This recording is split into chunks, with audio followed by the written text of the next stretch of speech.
కొత్తగా ఏర్పడ్డ ప్రభుత్వానికి ఒక 6 నెలల పాటు సమయం ఇవ్వాలని రాష్ట్ర మాజీ ముఖ్యమంత్రి వైఎస్ జగన్మోహన్ రెడ్డి సూచించినట్టు మాజీ మంత్రి కొడాలి నాని తెలిపారు. ఆయన తాడేపల్లిలో మీడియాతో మాట్లాడారు.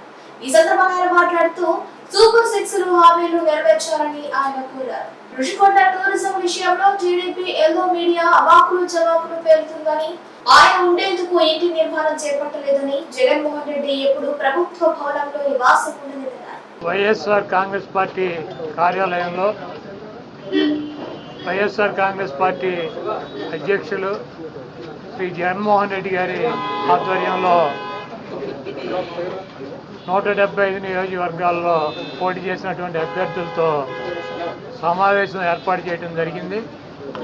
ఈ సమావేశంలో జగన్మోహన్ రెడ్డి గారు కొన్ని నిర్ణయాలు తీసుకుని మనకి 1,33,00,000 మంది ఓటు వేశారు. అదేవిధంగా పార్టీ కోసం గ్రామ స్థాయిలో కానీ, వార్డు స్థాయిలో కానీ, విలేజ్ స్థాయిలో కానీ నాయకులు, కార్యకర్తలు అనేక వేల మంది, లక్షల మంది పనిచేశారు. వాళ్ళందరినీ కూడా కాపాడుకోవాల్సినటువంటి బాధ్యత మందే. మీరు తప్పకుండా నియోజకవర్గాల్లో ఒక వారం రోజులు పర్యటన చేసి దాడులు జరిగినటువంటి మన నాయకుల మీద కానీ, కార్యకర్తలను కానీ మీరు అండగా ఉండాలని, అదేవిధంగా రాబోయే రోజుల్లో నేను కూడా గాయపడినటువంటి తెలుగుదేశం పార్టీ అల్లరి మూకలు చేసినటువంటి దాడుల్లో ఇబ్బంది పడినటువంటి ప్రతి కుటుంబానికి దగ్గరికి నేను వస్తాను, వాళ్ళకి అండగా ఉంటానని చెప్పి జగన్మోహన్ రెడ్డి గారు చెప్పారు. అదేవిధంగా మన జరిగినటువంటి ఎన్నికల్లో ఇంత మంచి చేసి ఇన్ని రకాలైనటువంటి సంక్షేమ కార్యక్రమాలు అందించి మనం ఓడిపోయాము. ఇది ఒక మిరాకిల్గా ఉంది. దేశవ్యాప్తంగా కూడా మన దగ్గర ఆధారాలు లేవు, అయినప్పటికీ దేశవ్యాప్తంగా మరి శకుని మామ ఎలా అయితే పాచికలు ఎలా కావాలంటే అలా వేస్తాడో అలా తెలుగుదేశం పార్టీ, జనసేన, బీజేపీ కావాల్సినట్టు అక్కడ పాచికలు పడినాయి అని చెప్పి మా పార్టీ కానీ, జగన్మోహన్ రెడ్డి గారిది కానీ, మాది కానీ అభిప్రాయం.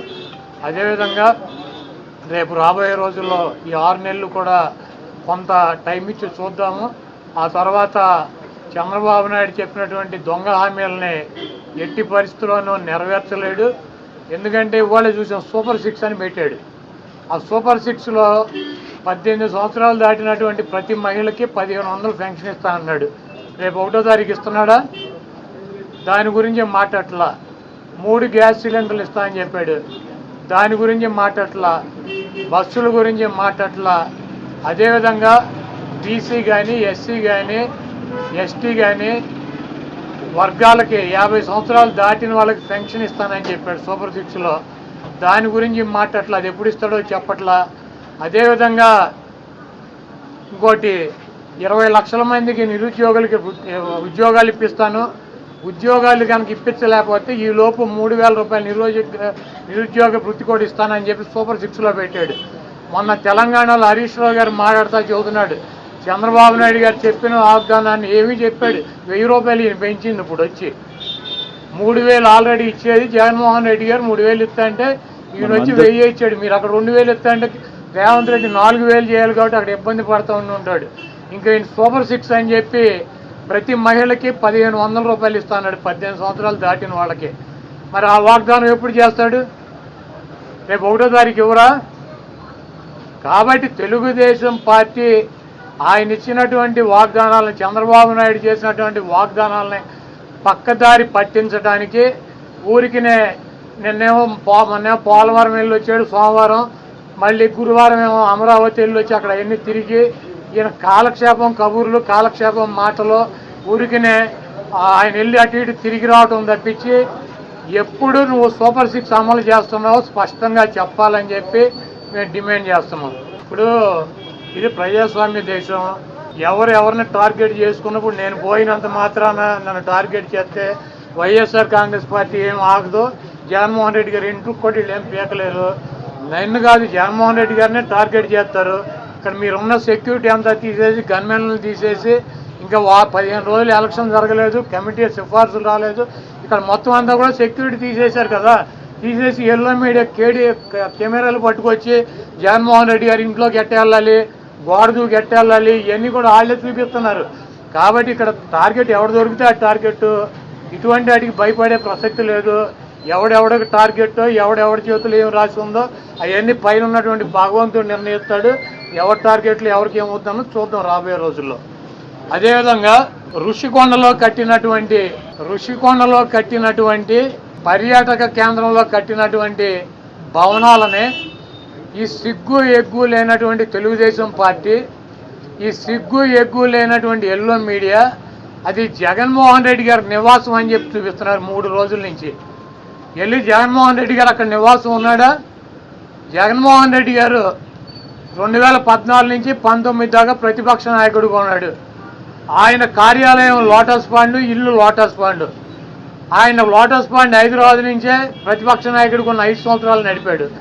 ముఖ్యమంత్రి అయిన తర్వాత 5 సంవత్సరాలు ఈ తాడేపల్లిలో ఉన్నటువంటి ఇల్లు క్యాంప్ ఆఫీస్ ఇక్కడి నుంచే నడిపాడు ఆయన కార్యాలయాన్ని కానీ ఇంటిని కానీ. జగన్మోహన్ రెడ్డి గారి రక్తంలో లేదు. ప్రభుత్వం కట్టించినటువంటి ఇళ్లలో ఉండటం కానీ, ప్రభుత్వం కట్టించినటువంటి గెస్ట్ హౌస్లో ఉండేటువంటి కర్మ జగన్మోహన్ రెడ్డి గారికి పట్టల. జగన్మోహన్ రెడ్డి గారు వైజాగ్లో సొంత ఇల్లు కట్టుకున్నాక అక్కడ షిఫ్ట్ అవుతాడు. అంతేగాని టూరిజం ప్లేస్లో కట్టినటువంటి ఆ హౌస్లో జగన్మోహన్ రెడ్డి గారు వెళ్తాడని చెప్పి ఎవడు చెప్పాడు వీళ్ళకి, వెధవులకే? అది జగన్మోహన్ రెడ్డి గారి కోసం కట్టించుకున్నటువంటి ఇల్లు అని చెప్పి రకరకాలైనటువంటి కథనాలు రాస్తున్నారు. అది ఒక అంతర్జాతీయ రాజధానిగా తీర్చిదిద్దాలన్నదే వైఎస్ఆర్ కాంగ్రెస్ పార్టీ లక్ష్యం. దాన్ని రాజధాని చేయాలన్నదే ఆ రోజు నిర్ణయించుకున్నాం. కాబట్టి అక్కడ ఇంటర్నేషనల్ సెమినార్లు జరుగుతున్నాయి. అనేక మంది ఇంటర్నేషనల్ సంబంధించినటువంటి దేశ విదేశాల నుంచి అనేక మంది పారిశ్రామికవేత్తలు వస్తున్నారు. కనీసం వాళ్ళకి సౌకర్యం ఉండటానికి అవకాశం లేనటువంటి పరిస్థితి ఉంది. కాబట్టి ఉత్తరాంధ్రలో ఉద్దానంలో దాదాపు 700 కోట్ల రూపాయలు పెట్టి హాస్పిటల్ కట్టించారు కిడ్నీ పేషెంట్ల కోసం అని చెప్పి. అదేవిధంగా విజయనగరం కావచ్చు, లేదా పార్వతీపురం కావచ్చు, ఉత్తరాంధ్రలోనే 650 కోట్ల రూపాయలు పెట్టి ఒక్కొక్క మెడికల్ కాలేజీ కట్టించారు. అదేవిధంగా టూరిజం ప్లేస్లో అంతర్జాతీయ సంస్థలు కానీ వ్యక్తులు కానీ వచ్చినప్పుడు అక్కడ ఒక విధి ఉండాలని చెప్పి ఒక మంచి భవనాన్ని నిర్మిస్తే 7 బిల్డింగులు అయ్యి, ఒక బిల్డింగ్ కాదు 7 బిల్డింగుల్లో జగన్మోహన్ రెడ్డి గారు ఉండరు. 7 బిల్డింగులు కట్టారు. ఆ 7 బిల్డింగుల్లో 7 బ్లాకుల్ని చూపించేది జగన్మోహన్ రెడ్డి గారు 450 కోట్ల రూపాయలు పెట్టి ఇల్లు కట్టుకున్నారని చెప్పి ఈ దుర్మార్గమైనటువంటి ప్రచారం చేస్తున్నారు. ఇవన్నీ కూడా ప్రజలు గమనిస్తారు. చంద్రబాబు నాయుడుకి ఇచ్చినటువంటి వాగ్దానాలు నెరవేర్చలేక నీకు సూపర్ 6లో పెట్టినటువంటి వాగ్దానం 1500 రూపాయలు ఇస్తానని చెప్పావా, చెప్పలేదా? 18 సంవత్సరాలు దాటిన వాళ్ళకి రేపు 1వ తారీఖు నీకు దమ్ముంటే 20 లక్షల మంది నిరుద్యోగులకు 3000 ఇస్తానని చెప్పావా లేదా? దాని గురించి చెప్పండి. నువ్వు దొంగ వాగ్దానాలు చేసి అధికారంలోకి వచ్చావు. నువ్వు దాని గురించి మాట్లాడండి ముందు. మీరు ఈ వాగ్దానాలను డైవర్ట్ చేయాలని చెప్పి ఒకటి తీసుకెళ్ళి 4 కెమెరాలు బాత్రూములు, లెట్రిన్లు, టబ్బుల్లో పెట్టి 30 లక్షలు పెట్టి బాత్రూమ్ కట్టాడు. జగన్మోహన్ రెడ్డి గారు ఇల్లు అది. జగన్మోహన్ రెడ్డి గారు ఎప్పుడన్నా ప్రభుత్వ కార్యాలయాలు ఉన్నాడా? జగన్మోహన్ రెడ్డి గారు ఎప్పుడన్నా ప్రభుత్వం గెస్ట్ హౌస్లో ఉన్నాడా? జగన్మోహన్ రెడ్డి గారు ఇల్లు కట్టించుకుని వెళ్తాడు వైజాగ్. నీకు మళ్ళీ ఎవడో కొంపలో దూరేటువంటి పరిస్థితి జగన్మోహన్ రెడ్డి గారికి ఉండదు. కాబట్టి జగన్మోహన్ రెడ్డి గారికి కట్టించినటువంటి ఇల్లు కాదు అది. అది టూరిజం సంస్థ ద్వారా టూరిజానికి సంబంధించి కట్టించినటువంటి 7 బ్లాకులు వాటిని కట్టారు. వాటికి 400 కోట్ల రూపాయలు ఖర్చు పెట్టి అంతర్జాతీయ సెమినార్లు పెట్టినప్పుడు రాష్ట్రపతితో ప్రధానమంత్రి ఈ రాష్ట్రానికి రాజధాని కాబట్టి అది విఐపీలు వచ్చినప్పుడు అక్కడ వసతి గృహాలు ఉండాలని చెప్పి వాటిని అంతర్జాతీయ స్థాయిలో నిర్మించారు తప్పించి అది జగన్మోహన్ రెడ్డి గారి కోసం కట్టినటువంటి ఇల్లు కాదు. కోడేశ్వర ప్రసాద్ గారు అసెంబ్లీలో ఉండాల్సినటువంటి ఫర్నిచర్ని తీసుకువెళ్ళి ఎక్కడేసాడు? ఆయన బైక్ షోరూంలో వేసుకున్నాడు. అసెంబ్లీలో ఉండాల్సినటువంటి ఫర్నిచర్ బైక్ షోరూంలో వేసుకుంటే వాడిని దొంగ అంటారు. సీఎం క్యాంపు కార్యాలయానికి ప్రభుత్వం వచ్చినటువంటి విజిటర్స్ కోసం ఒక కార్యాలయం, సీఎం జగన్మోహన్ రెడ్డి గారి కార్యాలయం అయితే ఒక 10 మంది 20 మంది కూర్చుంటాకుంటుంది. ఒక ముఖ్యమంత్రి కార్యాలయం కాబట్టి అక్కడ అదనపు వసతులు కావాలని చెప్పి ప్రభుత్వం కల్పిస్తుంది. ముష్టి పట్టుకుపోతే పట్టుకుపోండి, లేకపోతే డబ్బు విలువ చెప్తే కడతామని ఫస్ట్ రోజు చెప్పాం. దీని గురించి ఏం రాద్దాం కావాలంటే పట్టుకుపోండి. తొక్కలో ఫర్నిచరు ఎంత, ముష్టి ఫర్నిచర్ ఎంత ఉంటుంది? కావాలంటే పట్టుకురండి. మేము షోరూమ్లో వేసుకున్నాం, తీసుకెళ్ళి మా సాక్షి ఆఫీసులో వేసామా? కాదు, మాకు క్యాంప్ ఆఫీసులో పెట్టినటువంటి ఫర్నిచర్ తీసుకెళ్ళి సాక్షి ఆఫీసులో వేసుకున్నావా? దొంగ అంటే అసెంబ్లీలో ఉండాల్సినటువంటి ఫర్నిచర్ని తీసుకుని బైక్ షోరూమ్, నీ సొంత షోరూమ్లో వేసుకుంటే వాడిని దొంగ అంటారు. అంతేగాని క్యాంప్ ఆఫీసులో ఇచ్చినటువంటి ఫర్నిచర్ క్యాంప్ ఆఫీసులో ఉంటే దానికి కావాలంటే డబ్బు కడతాం, లేదంటే ఫర్నిచర్ తీసుకుపోమని చెప్పాం. దానికి దొంగ ఇవన్నీ పనికిరాని మాటలు. ఋషికొండ ఫర్నిచరు, దాడులు, కొడాల నాని టార్గెట్, జగన్మోహన్ రెడ్డి టార్గెట్, ఇక్కడ పోలీసులు తీసాం. ఇవన్నీ సొల్లు పురాణం. మీ చేతనేం చేసుకోండి, నో ప్రాబ్లం.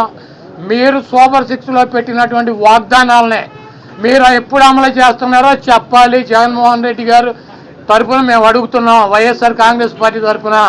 చంద్రబాబు నాయుడు అమలు చేసే బాధ్యత నాదని చెప్పి పవన్ కళ్యాణ్ గారు కూడా చెప్పాడు. కాబట్టి ఇవన్నీ సొల్లు పురాణాలు వద్దు, మీరు చేతనేం చేసుకోండి, నో ప్రాబ్లం.